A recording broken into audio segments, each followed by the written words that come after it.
Sarap pala ito mga idol. Nabisita ngayon, nabiglaan yung ating misis. Kaya ngayon, mga idol, paghahanda na lang natin mga idol ng simpleng handaan mga idol. Kasi biglaan ang pag-aya ng mga katropa na aking misis. Kaya ngayon, surprise ka. Kaya ngayon mga idol, magluto po tayo ng simpleng tinola lamang mga idol upang meron po silang pagsalo-saluan sa kanilang pagdating mga idol.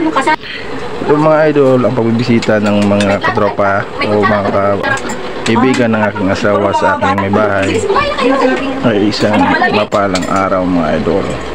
At meron tayong bisita na pwede pagbigyan ng pansin at makasalo sa ating pagkain mga idol. Kaya mga idol, maraming salamat sa lahat ng mga nagsusuporta sa Joe TV Vlogs. Ngayon din po sa mga bumisita sa aking tahanan na masilayan ang aking pagluluto. Lalo na ang batang ito na nakakatawa kapag tingnan mo at pagmasdan mo kumakain na sinusubuan ng kanyang kasama.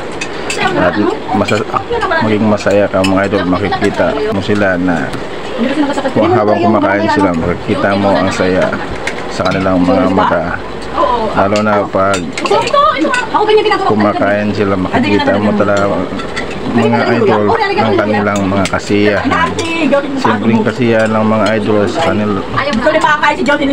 Dito ang nangyari sa bahay dahil biglaan ang pagdating nila dito mga idol na hindi rin kami. At lalo na ako, na-surprise ako mga idol sa pagdating nila dito dahil biglang sinabi ng aking misis na meron siyang bisita. Kaya mga idol, samahan ninyo ako, panoorin silang kumakain ng masaya.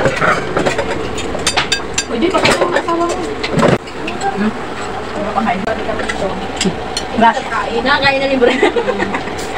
Dapat naman akong pera ngayon. Mga pagkain nito yung dami. Ha? Ano? Pinakadal? Ako gusto. Ano? Oh, yan. Ay, ano? Oh, yan. Oh. Like, isang nilik. Oh. Nakikot mo yung kanin? Kanin nakikot. Hindi naman okay lang naman siya. Ito ba yung bilay niya? Hindi. Hindi ko sinain kasi nakakaniya magdadala ko. Pag doon lang sa amin. Pwede ba tayo bukas? Ha? Bukas? Ano yun? Oo! Pagsasayin na, paano ka? Ay, sa inyo? Ano ba yung tamo?